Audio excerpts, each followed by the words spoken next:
Before I begin, I just want to let you know that Andrew and Rachel approached me, gave me a little guidelines on what to say tonight. So I took it upon myself to filter out anything that they wouldn't like. So let's see here. Can't say that. No, I'm not going to say that either. Andrew might lose his job on this one. We don't want Rachel to leave him. All right, here we go. I got it. There comes a time in everyone's life when they meet their one true love, their soulmate, a person that's going to know and love them for the rest of their life. That moment came for Andrew 28 years ago when he met me.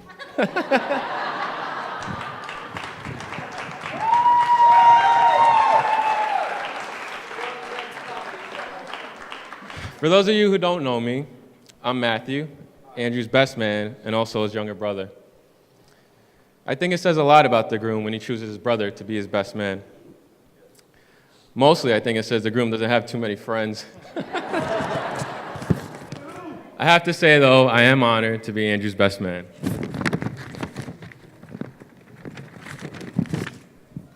Andrew is the firstborn. My parents had wanted a girl, and let's be honest, they almost really got one. Seriously, though, he dressed up as a woman one year for Halloween.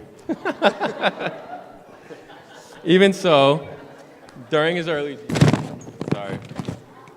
years, he grew up living happily as ever. He was getting everything he wanted, and he had all the attention he wanted, and was treated like a king. However, at the age of 3, his days being spoiled came to a sudden end. Yes, people, the new and improved son, me, had finally arrived. Andrew and I met in the 80s.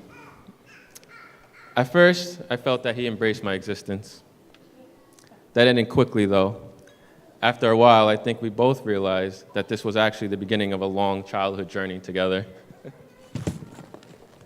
He took his big brother role very seriously as a kid.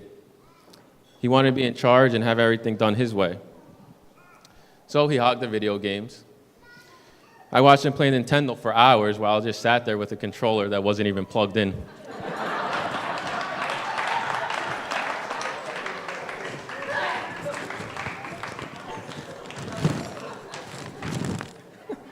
He limited access to all the toys, and he controlled what we watched on the TV. He even claimed the top bunk as his territory. Let's face it, he was a bigger brother, and he really taken advantage of it. The only way to get back at Andrew was to figure out his fears and use them to my advantage. The first one being balloons. The trick was to get them to pop, which is not too hard to do. Let's just say his birthdays weren't as enjoyable as they should have been. Another way to get under his skin was to give him static shocks as a result of me rubbing my feet on the carpet. It came to a point where all I had to do was rub my feet, and he would run away in fear. And the best way to get back at him was to frame him for breaking Mom's most cherished possessions, her precious moment dolls. Andrew would get me upset. I'd find one of Mom's dolls, knock it over. It would break. I would blame Andrew. His punishment would follow, and I'll love every second of it. As the years went on, though, I thought the rivalry was dying down and a possible friendship was beginning. Sorry, I got a lot of papers in my hand. I guess I was mistaken, though. One year, while Andrew was away in college, I received a card from him on my birthday. It said, "Dear Matt, happy birthday. Mom made me send this." The truth of the matter is, though, through thick and thin, Andrew has always been there for me. Whether it was helping me tie my shoes, choosing between colleges, deciding between job offers, or just talking simply about life. Andrew has always been ready to give me the best possible advice he had. I can honestly say without you, brother, I wouldn't be where I am today in my life. I will always look up to you as a role model for me. I love you very much, and I hope to have half as much success as you have. Now, other than the bride and groom themselves, I don't think anyone here is more happy to see Andrew getting married than Mom and Dad. From the outset, Andrew has always been the perfect son. It's painful to admit, but if we hadn't been brothers, I'm the sort of kid Mom and Dad would have told him not to play with.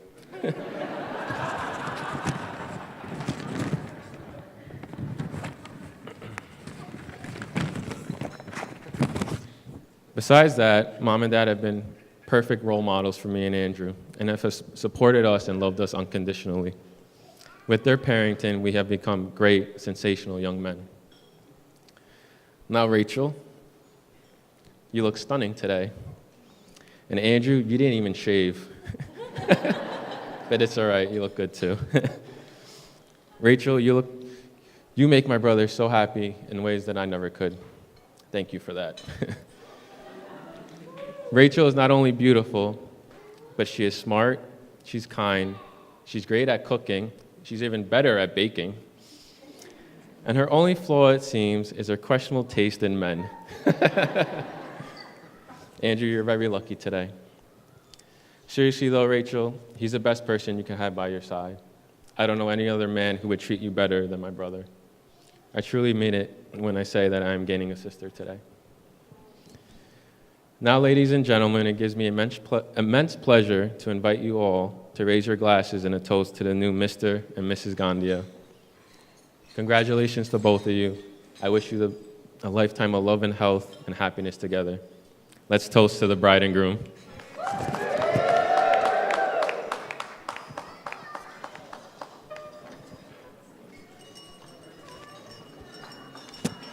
Very clever. Sissy and Pumpkin, Mrs. and Mr. Potato Head, Rachel-y and Hopala. Rachel and Hope, a perfect pair. Two sisters who love nothing more than bursting into song, entertaining a crowd, and reminiscing about Jew camp. One who's known for being a bit crazy, until you meet her little sister. Yes, of us two, Rachel has always used her zaniness responsibly, while I, however, always knew Rachel would be responsible for me. So I had the luxury of goofing off a bit more. Like, in school, if I couldn't learn a subject, I could come home and Rachel would teach it to me in a way that I could understand. Baby talk. On a long trip, I didn't have to remember to use the bathroom, because she'd remind me. And she even helped me get through those dark tween years when I listened to angsty music, wore questionable clothes, and talked to strangers in AOL chat rooms. I don't do stuff like that anymore. And for all those reasons and more, despite the fact that at a young age she taught me to be her slave, I love her, and I know she'll always take care of me. So one day a few years ago, I threw a Christmas party, and I invited my sister Rachel and her newish boyfriend that I hadn't met yet. And I was pretty nervous how this was gonna go, like, was I gonna like him? Was he gonna get along with me and my friends? What was the dynamic of this budding relationship? But they walk in really excited, and I instantly get this warm, fuzzy feeling from Andrew, like, hey, you know what? I could really like this guy. So I give them Christmas cookies, frosting, and sprinkles, and they get to decorating. I hear Rachel's voice. Andrew, if you separate the sprinkles into colors, you can make a pretty picture. Was that baby talk? Was Andrew learning from Rachel through baby talk? A man after my own heart. And the party was going super great and smooth and adult and civilized, as a party that I throw would happen to go. Until, of course, the stranger that I invited to dress up as Santa Claus showed up and asked everyone to sit on his lap. And Rachel, who's so overprotective, whisks Andrew away, exclaiming her disapproval, while Andrew keeps going, "That Hopi is so much fun." I agree, Andrew. I agree. And the whole ride home, Rachel and Andrew sang songs about Mystery Santa because improvising musical numbers is the #1 thing that two people could bond over. And what do you know, even after Santagate, I was invited to Andrew's house. So I took the train to Connecticut. Or maybe I got a ride from some girl I'd met that morning. But either way, I got to Connecticut, and when I walk in, Andrew is casually strumming his guitar. There was a decorated general with a heart of gold. And I run in and say, "Who likened him to all the stories he told?" And Rachel goes, "Hope, how do you know this random song?" Well, you know what? It's because me and Andrew, we're like this. We are just two goofy, baby-talking singers who are really angsty teenagers at heart. I heard your playlist this morning. I was an angsty teenager who secretly want to be Rachel's slave.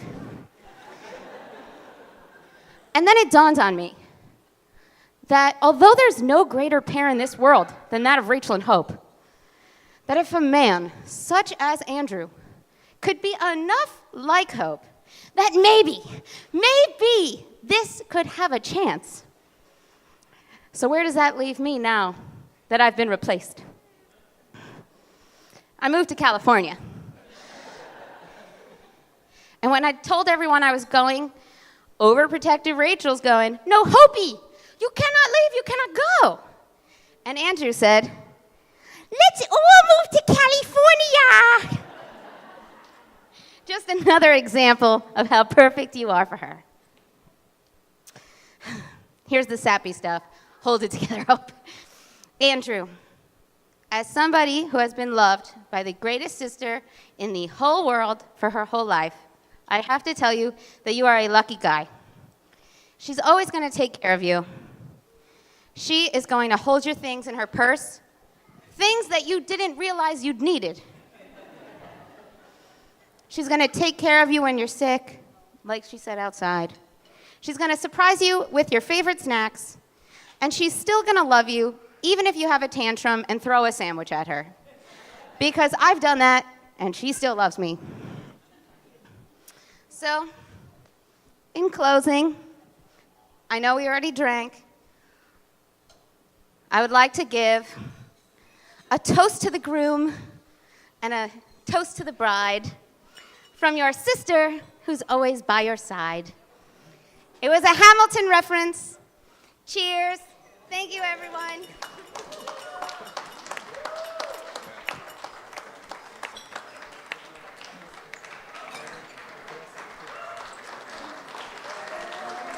Love you. Mwah, mwah, mwah. You be hoping up. For those of you that know me, don't know me, I'm Andrew's father. And I would like to thank all family and friends in joining us on this very happy occasion. And I would like to especially reach out to to Gary's parents coming from Florida, and also our extended family from Costa Rica. So I would just like to say in Spanish, muchas gracias que están aquí en este día de la boda. Rachel, we want to welcome you to our family as you've shown your kindness, intelligence, and lovable side to us in many ways. Andrew, I have been so blessed to have watched you grow into the man you are today. We are very proud. Your mother and I are very proud of you. Your giving spirit and your love have earned you a most special gift, your bride, Rachel. Cherish her. Rachel, you are indeed a gift from heaven, and we are very happy that you will be sharing your life with Andrew. And may we rejoice the good fortune that he found you and you him. Just a line from the Bible that struck me. from 1 Corinthians chapter 13, verse 7. Love never gives up, never loses faith, and is always hopeful and endures. May the two of you have the blessed, happy marriage and a life filled with love, laughter, and hopefully some grandchildren. God bless you both. We love you both very much. Joe, you did great. Don't cry.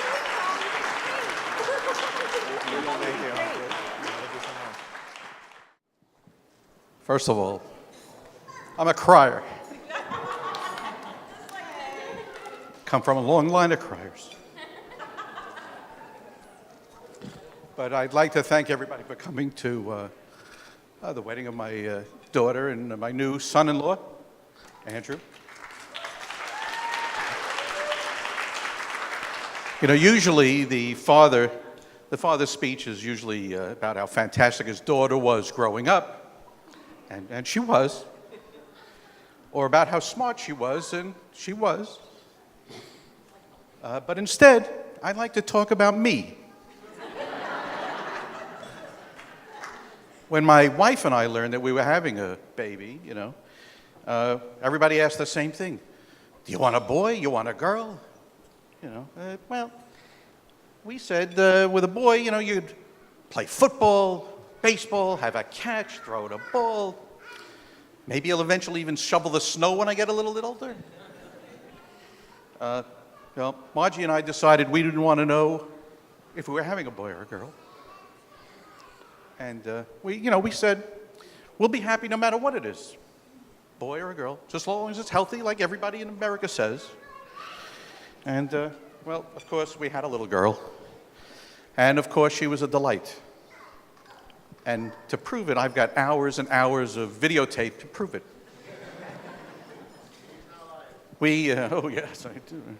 And we also quickly learned, as a quote from one of her favorite cartoons, that girls rule, boys drool.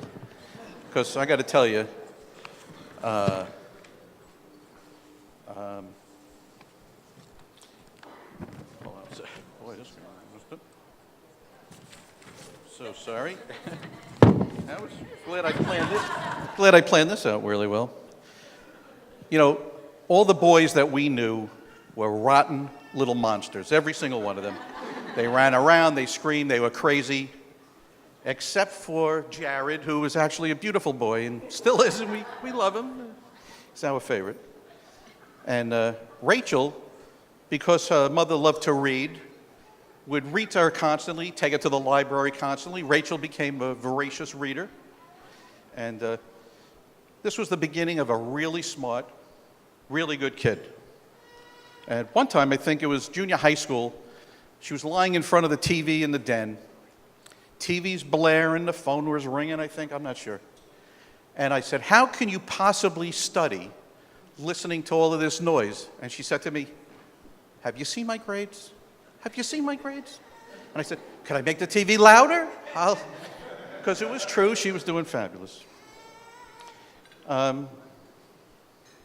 I think Rachel understood this whole baseball, football, basketball thing, you know, having the son. So she would constantly ask me if I'd like to go out and throw a frisbee, hit a tennis ball, play ping pong. Me? Sure. I'll do anything of that. Of course, she never did get that shovel the snow thing. I had to do that my whole life.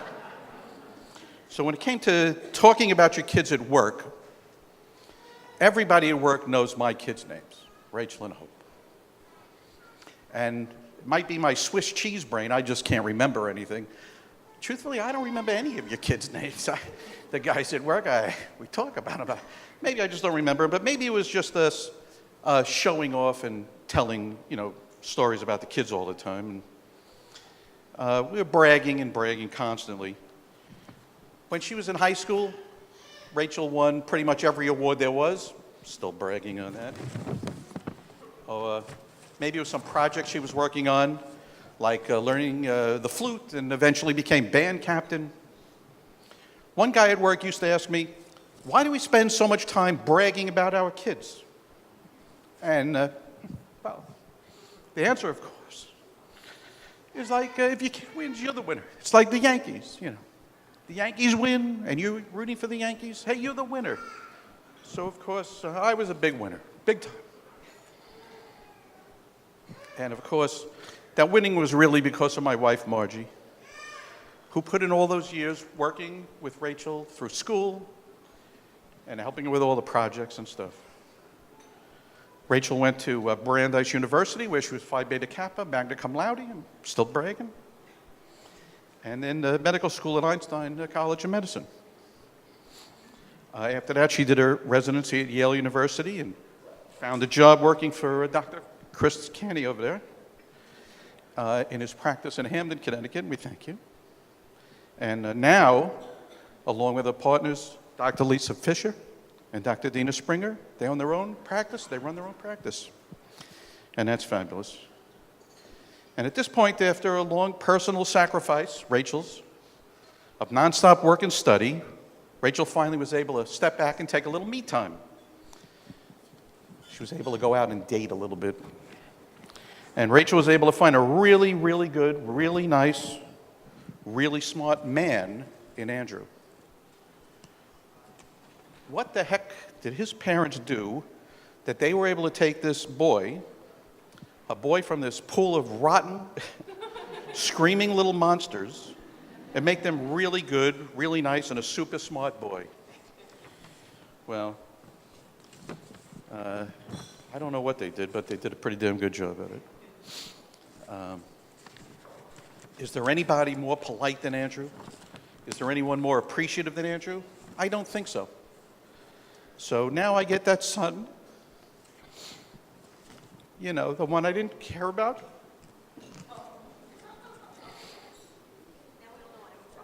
I think Andrew understands that whole having a son, having a daughter thing.